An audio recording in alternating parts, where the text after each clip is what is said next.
gente volta a falar sobre as postagens de cunho discriminatório que foram feitas por um aluno de Química Industrial da Universidade Federal do Maranhão. Nós mostramos aqui no primeiro bloco. Agora eu tenho a reportagem de Fábio Cabral. As postagens com teor ofensivo e discriminatório foram feitas numa rede social através da conta de Marcos Silveira. Numa das postagens ele escreveu: "É hora de entregar todos os esquerdistas ao DOPS. Ustra está muito vivo." Referências a um dos maiores torturadores da história do país e ao Departamento de Ordem Política e Social, que durante o regime militar realizou prisões ilegais, torturas e até matou pessoas que fossem contra a ditadura.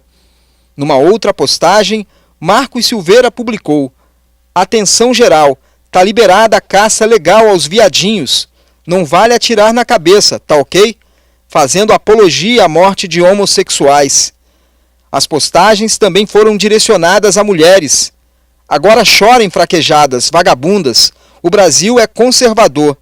Fazendo menção à frase do presidente eleito Jair Bolsonaro, que afirmou ter tido uma fraquejada quando teve a única filha mulher entre 5 filhos. Depois de perceber a repercussão negativa das mensagens, Marcos Silveira apagou todas as postagens e publicou um pedido de desculpas pelas redes sociais. O autor das postagens, Marcos Silveira Leite Júnior, é estudante de Química Industrial na UFMA. As mensagens dele repercutiram de forma negativa entre os colegas de universidade.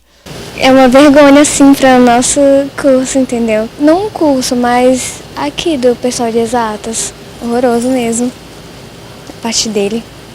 O mesmo que ele fez, não acho que deve ser uma pessoa deve fazer uma coisa dessa. A Ana Paula, que também faz Química Industrial, ficou surpreso com o conteúdo das mensagens. Convívio, porque eu conhecia ele e eu nunca esperava que ele iria fazer isso.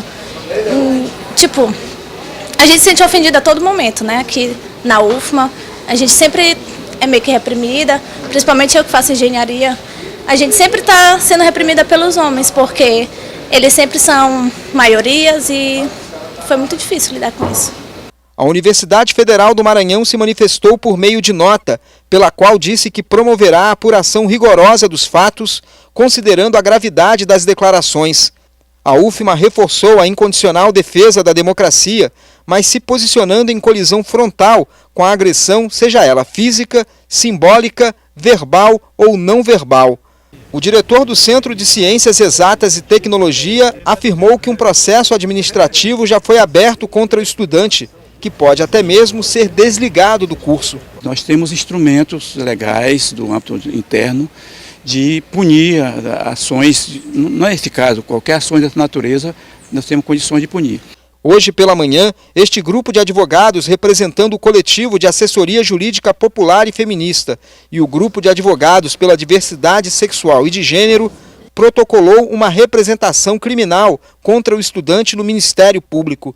A alegação é de que ele cometeu 3 crimes: incitação ao crime, apologia à tortura e misoginia. É uma peça que qualquer cidadão pode fazer, mas que nós, como coletivos de defensores de direitos humanos, ao visualizar o conteúdo das publicações na rede social, percebemos que elas afrontam direitos fundamentais, sobretudo de mulheres e população LGBTQI.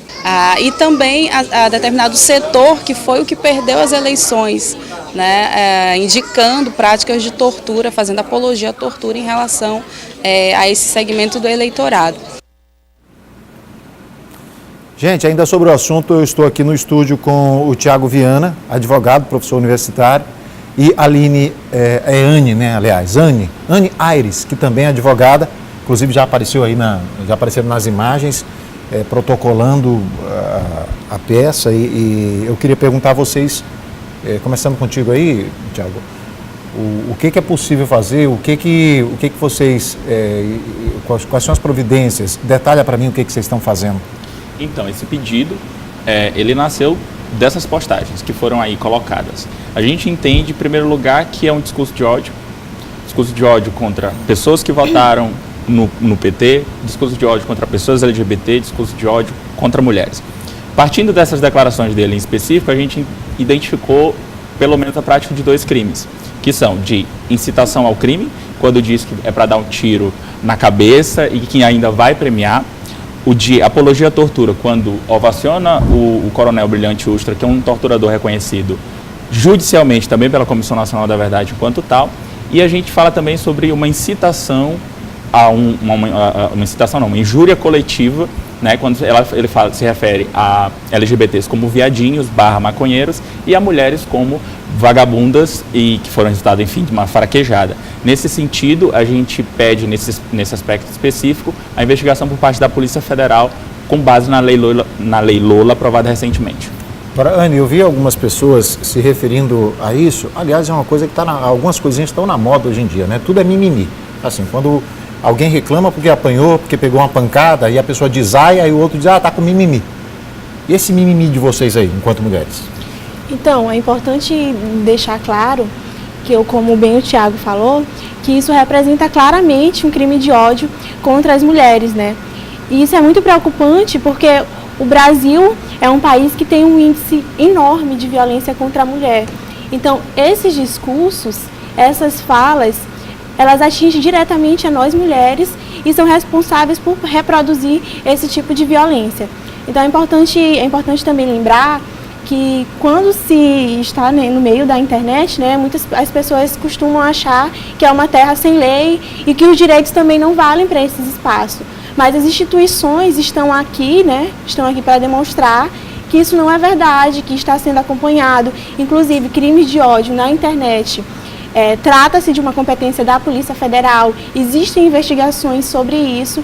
Então, deixar claro que nenhuma forma de violência contra qualquer minoria, inclusive as mulheres, não será aceita, que não é mimimi, é pela garantia de direitos, é para que as pessoas tenham direito à existência, que as pessoas tenham direito de fazer oposição e que as mulheres sejam respeitadas. Então, justamente nós estamos aqui, essa representação, é para demonstrar isso, é mais por um caráter pedagógico, para demonstrar que não é mimimi. Anne, a gente trata desse assunto de violência contra as mulheres aqui continuamente neste programa.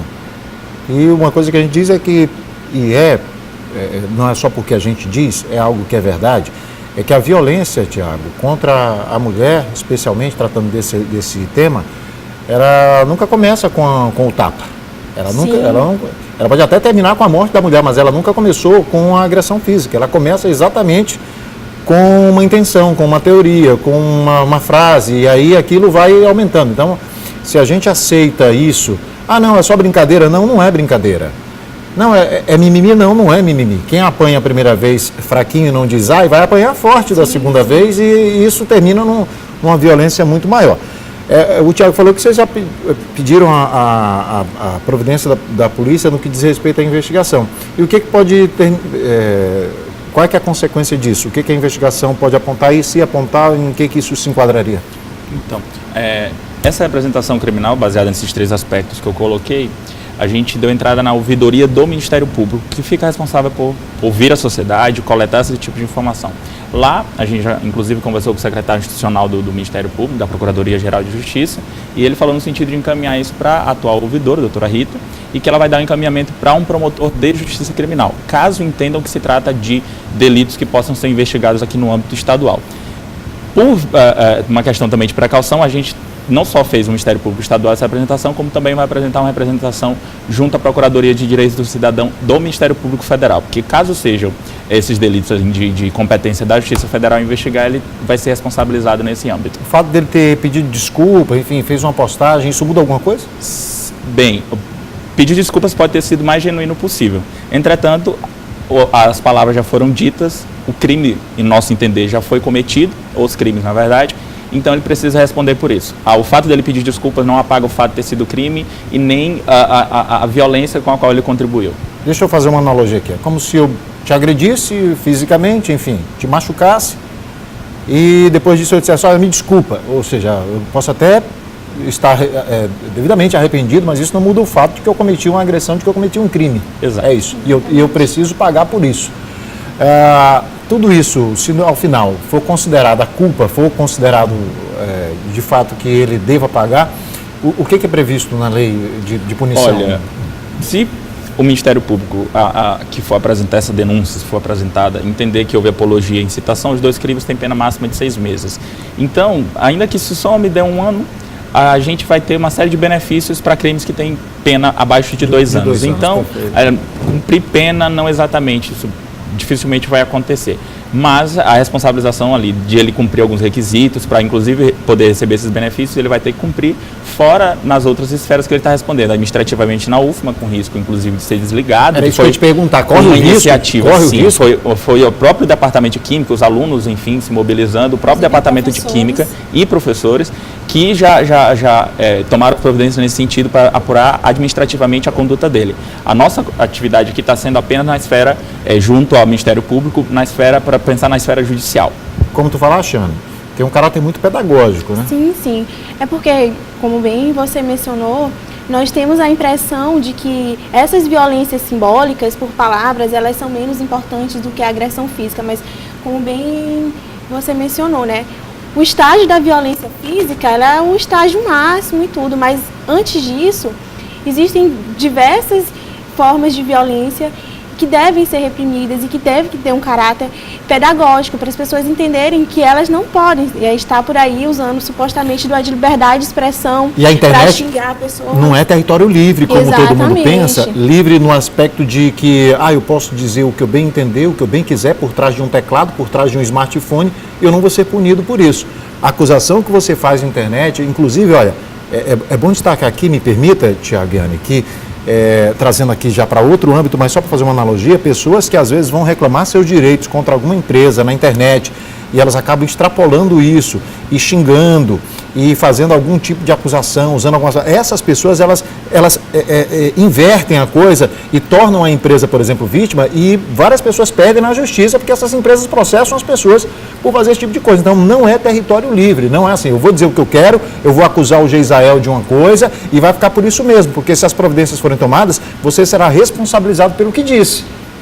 Sim. Não é isso? Geisael, eu preciso ressaltar uma coisa, nenhum de nós que quer ver ele responsabilizado pelo que fez, pelo que disse, está querendo um linchamento moral ou está querendo que ele cumpra as medidas sem direito de defesa. Ele merece e deve ter os direitos de defesa dele garantido no âmbito desses processos. Mas a gente precisa também entender que as pessoas precisam ser responsabilizadas por isso, e que liberdade de expressão é um direito sagrado, sim, mas que esse direito tem limites, como qualquer outro.